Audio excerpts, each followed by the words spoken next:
Here is the most ironic thing about the Galaxy S25 Ultra. The moment it launched, lots of people were calling out Samsung for copying the iPhone's design. But after testing this device, I actually think the S25 Ultra is the closest Samsung has come to convincing me to ditch my iPhone. The 6.9-inch display on the latest Ultra is brighter, the cameras are more versatile and arguably just better. And the S25 Ultra is packed with smarter AI features I wish the iPhone 16 Pro Max had, like the ability to perform multiple actions at once across apps using just your voice. And it's all wrapped up in a design that, while phone-like, is lighter than its main rival. Samsung did cut some corners with the Galaxy S25 Ultra. The S Pen no longer has Bluetooth, and the newly added QI2 charging support forces you to buy a compatible case. No magnets here, but overall the performance, battery life, and AI smarts on the Galaxy S25 Ultra add up to the best Android phone I have tested and possibly the best phone period.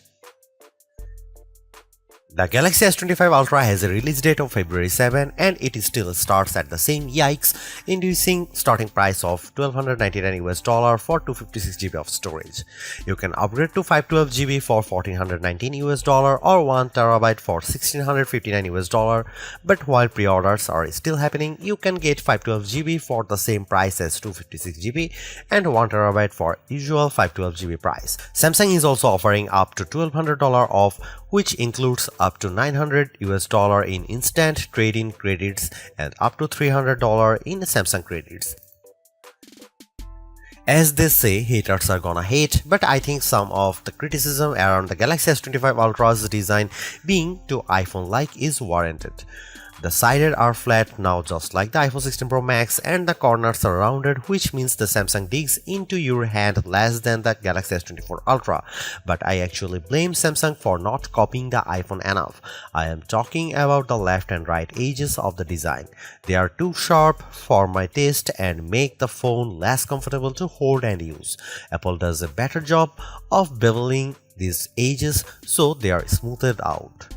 The titanium frame feels as sturdy as ever, and the thinner bezels allowed Samsung to increase the screen size slightly from 6.8 to 6.9 inches. I also like the floating camera design on the back. It looks better than the iPhone 16 Pro Max's unsightly patch. Measuring 6.41 by 3.06 by 0.32 inches and weighing 7.69 ounces, the Galaxy S25 Ultra has nearly the same dimensions of the iPhone 16 Pro Max while being noticeably lighter than Apple's 7.99 ounces handset when I was holding both phones. The Galaxy S24 Ultra weighted in at 8.22 ounces while being slightly thicker 0.34 inches. The Galaxy S25 Ultra color options are not exactly wild. There's titanium black, titanium grey, titanium silver blue, and titanium white silver. I tested the silver blue hue and I think it has just enough pop without being too in your face. If you're feeling more adventurous, Samsung.com is also offering online exclusive colors like Jade Green, Jet Black, and Pink Gold. There's two design trade-offs I need to talk about here. One way Samsung cut down on the weight is a notable downgrade to the S25 Ultra that removes the Bluetooth radio from the S Pen. That means you can't perform air gesture like taking photos remotely. Though Samsung says it removed Bluetooth because not enough people were using the feature. The second trade-off is that Samsung Galaxy S25 Ultra has half-edged QI2 charging support. I say that because the magnets are not built into the phone itself, so if you want to easily attach two magnetic QI accessories like docks and car mounts, you are going to have to spring for a special case.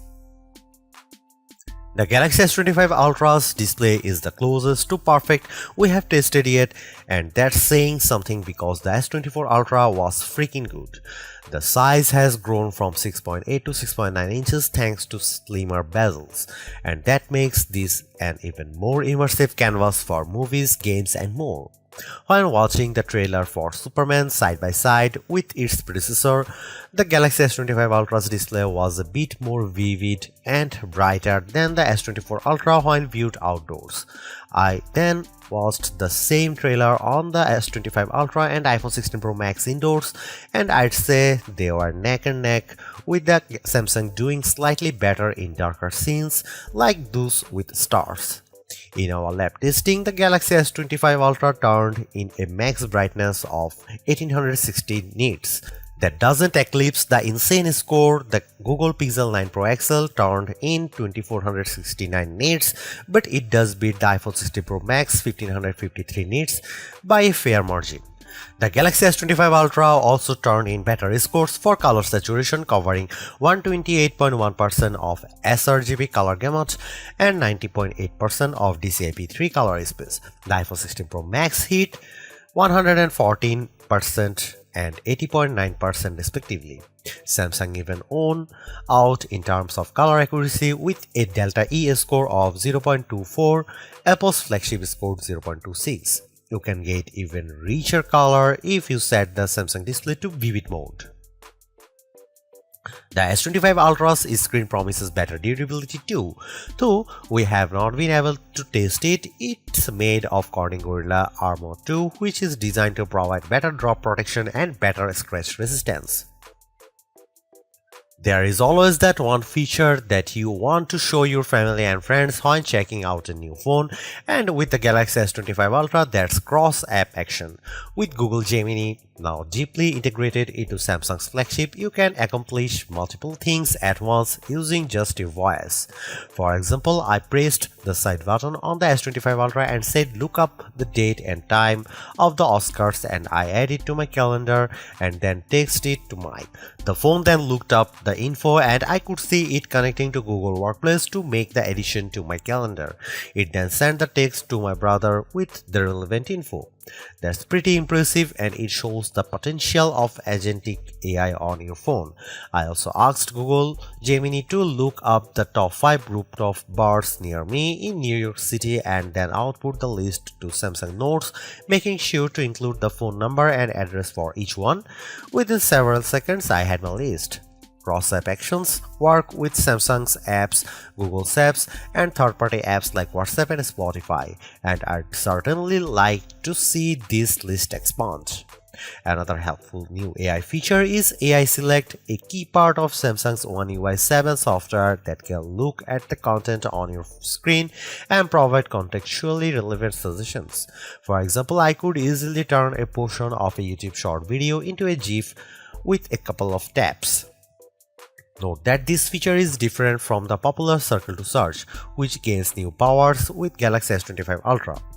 You still long press the home button to activate Circle to Search, but it can now recognize emails, phone numbers, and URLs on your screen. You just tap and go. Plus, Circle to Search can now recognize sounds or music in things like videos. Personalization is another big theme with Galaxy S25 Ultra and One UI 7, and that comes with two major AI features. The first is Now Brief, which can give you a quick summary to start your day. You will be able to see the latest weather, your upcoming appointments, and the latest news at a glance, as well as suggested Spotify playlist. The idea is that Now Brief will get smarter over time as it learns more about you via what's called the personal data engine. Think of it as a personalized large language model. The Now Brief can also summarize things like the energy score from your Galaxy Watch, as well as show highlight photos from your day out. I'd like to give Now Brief more time to see if it lives up to its actionable insights promises, but at least during my testing, it was a bit too bare bones.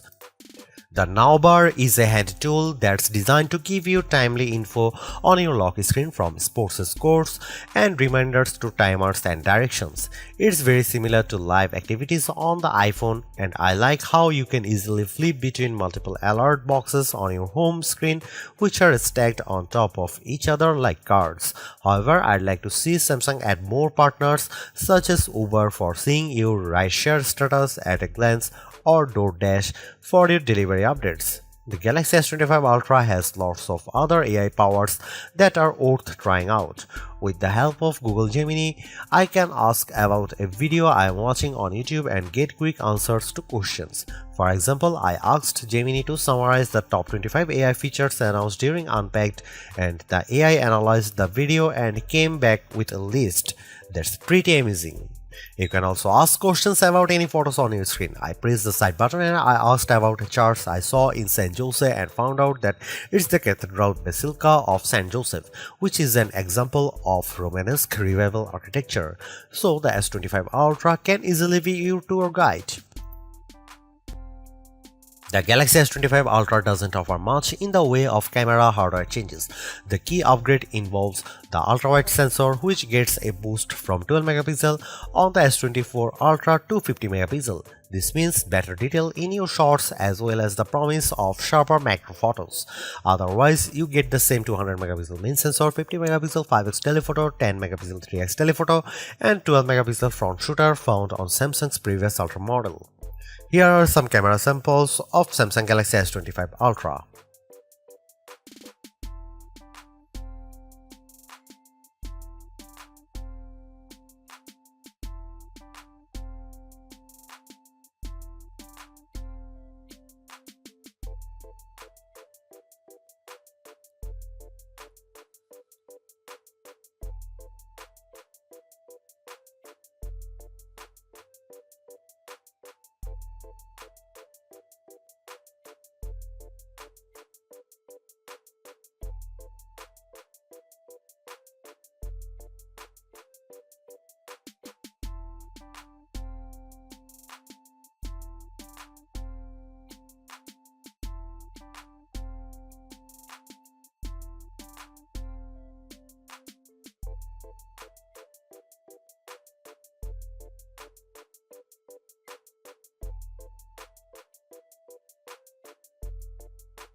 The Galaxy S25 Ultra is powered by an overclocked version of the Snapdragon 8 Elite chip along with 12GB of RAM, and it's definitely one of the fastest phones we have tested.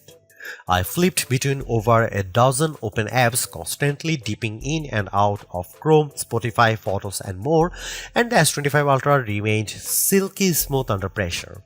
The S25 Ultra is also a gaming beast. I enjoyed rock-solid frame rates when playing Diablo Immortal, even with over a dozen enemies on screen. When I unleashed my undead minions on some overgrown spiders while also brandishing my treasure, the gameplay remained fluid. The S25 Ultra beat the iPhone 16 Pro Max in some key benchmarks, but not at all. On Geekbench, which tests a phone's CPU, the S25 Ultra turned in a higher multi-core score but lower single-core score. But when it came to graphic performance, the S25 Ultra blew away the iPhone with a much higher frame rate in 3D Mark Solar Bay Unlimited test. If you are transcoding video too, the Samsung was a good 30 seconds behind Apple in our Adobe Premiere Rush test. It's not quite the longest lasting phone we have tested, but the Galaxy S25 Ultra certainly earns a spot on our best phone battery life test.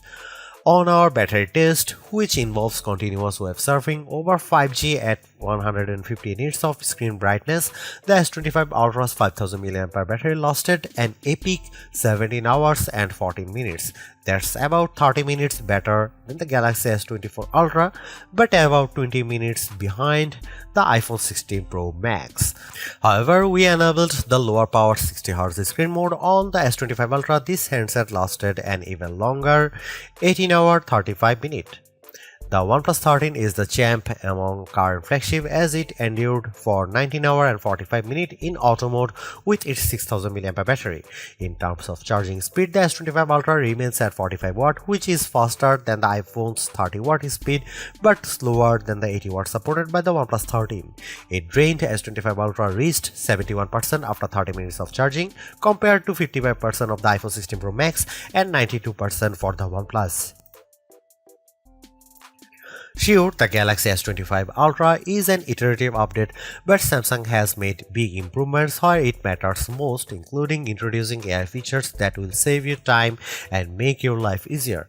The ability to perform actions across multiple apps at once using your voice has the potential to change how we interact with our phones forever. But it's clear that Samsung needs to add more partners both for this AI agent feature and for things like Now Bar.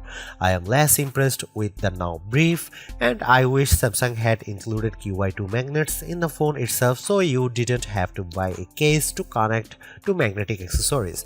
But overall, I really like the Galaxy S25 Ultra.